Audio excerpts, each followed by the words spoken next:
people. We the people. For politics unusual. Politics unusual. Choose, choose. Politics unusual. Politics unusual. Choose, choose. Politics unusual.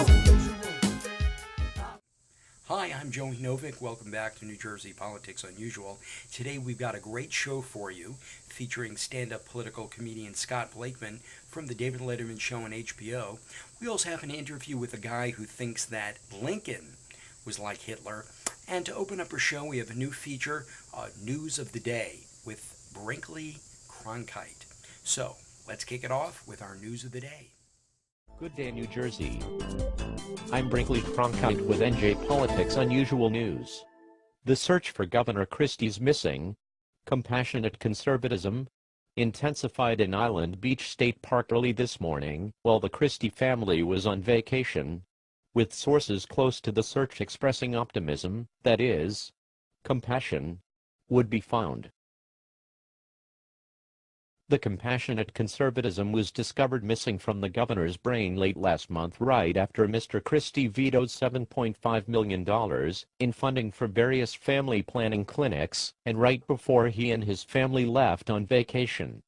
One State House source said, Governor Christie was in his usual strong veto mode and reading his AAA vacation guide at the same time, and when his legislative aides started handing him his special backquote veto pen, nicknamed Crusher, his compassionate conservatism just kind of blew out of his head and out the window. It was so quick, no one saw it coming. He was very enraged, a State Street lobbyist, who wished to remain anonymous, said. Senator Loretta Weinberg from Bergen and Assemblywoman Linda Stender from Union announced their intention today to press for veto override votes in their respective houses of the legislature, in spite of the governor's tragic loss. The work of the people must go on, said Senator Weinberg, although we feel compassion for the governor's loss. We all hope he finds his compassion very soon. The search for the missing compassion began last week and will continue round the clock. Star Ledger sources say they are more or less confident that it followed Christie down the Garden State Parkway and is still somewhere in the Jersey Shore region. In related news, the governor has offered a $5,000 reward to anyone who can find an oceanfront bar in Seaside Heights, where there will be no cast members from MTV's Jersey Shore. Snooki and the Situation were both reached for comment, but we could not understand what either said. I'm Brinkely Cronkite, and that was news to me.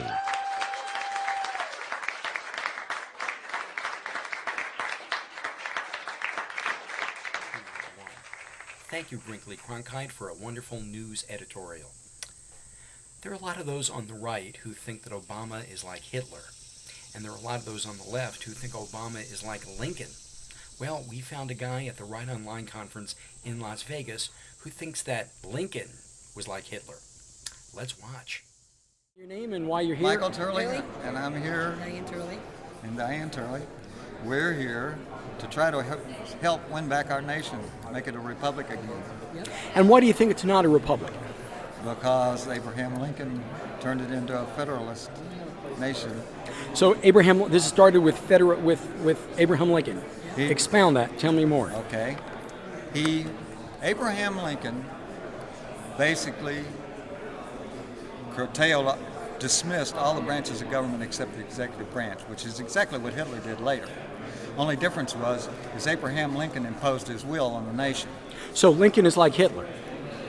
Absolutely. Absolutely. He accomplished what Hitler tried to accomplish later. And what is it that Lincoln did in order to do that? He abolished all the branches of government except the executive branch. Right. He was the executive branch. Right. Okay?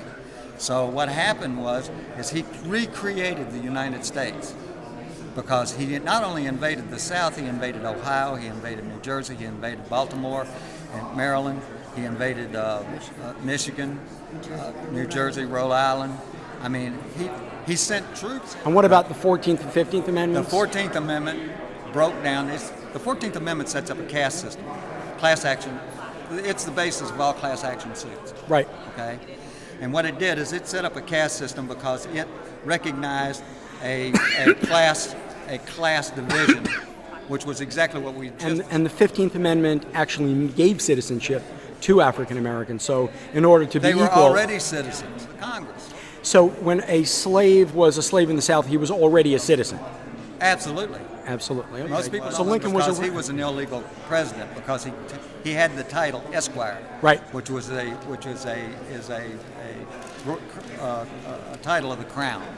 So he could not have. So he was an illegal president. He was just like Obama. I just want to. Those are actual. What are those made of? Those are made of python. Okay. I could get. So you have. Wait a second. You made. You. I ate the meat and made shoes out of the skin. You I'm did that? a true American. I still believe. Well, that was very interesting. I thank you very much for explaining how Hitler was like Lincoln or Lincoln was like Hitler. I'm not really sure.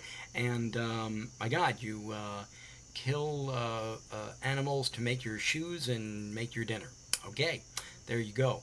Well, and our final segment today is political comedian Scott Blakeman. Scott Blakeman appears regularly at the comic strip, has appeared with the tour Laughing Liberally, and has appeared on HBO. So I hope you enjoy Scott. Situations of the world, there's humor. Now, Afghanistan is not a happy place, but there was a news report a few months ago that there are 2 Jews left in Afghanistan.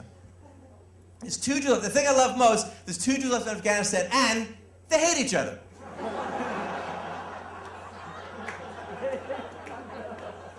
It's like Taliban, Schmaliban. Isaac I can't stand. I wish he would wear a burqa so I would look at his face all day, you know. But there's 2 Jews left in Afghanistan, and they belong to separate shuls, which I think is wonderful. I would never set foot in his temple. It's nice to be in Massachusetts, has the common sense to let gay people get married. You know, it's insane how we. It's still an issue, though. You know, gay marriage, and that's an issue. And the original issue when Bill Clinton came in was gays in the military. This still comes up. And why this is an issue, I don't understand. The argument about gays in the military is that it'll create chaos. Really? As if what? War is this organized, civilized thing to begin with? It's like we're trying to have a war, and the gays showed up. No, we're trying to shoot people. They're putting on cabaret shows left and right now. You know, it's very disruptive. We're trying to kill. They're singing Wednesdays at 9 o'clock. You know? And at the time, Senator Nunn, they said, well, what if you're in a bunker and it's very close quarters, you're being shot at, and bombs are falling on top of you, then you find the soldier next to you is gay, then what? What do you mean, then what? I don't think we being bombed and shot, it brings up people's romantic intentions. What's gonna happen? What's the guy gonna say? Like, I know we're being attacked, but you're very attractive, actually. Nope, it never occurred to me before. Somehow the glow from the shelling brings you out. That's our show. I want to thank you for watching New Jersey Politics Unusual. I want to thank all of our guests today, Scott Blakeman, the guy with the python shoes, and of course our newest guy, Brinkely Cronkite with the news. We'll see you next week, and thanks for watching.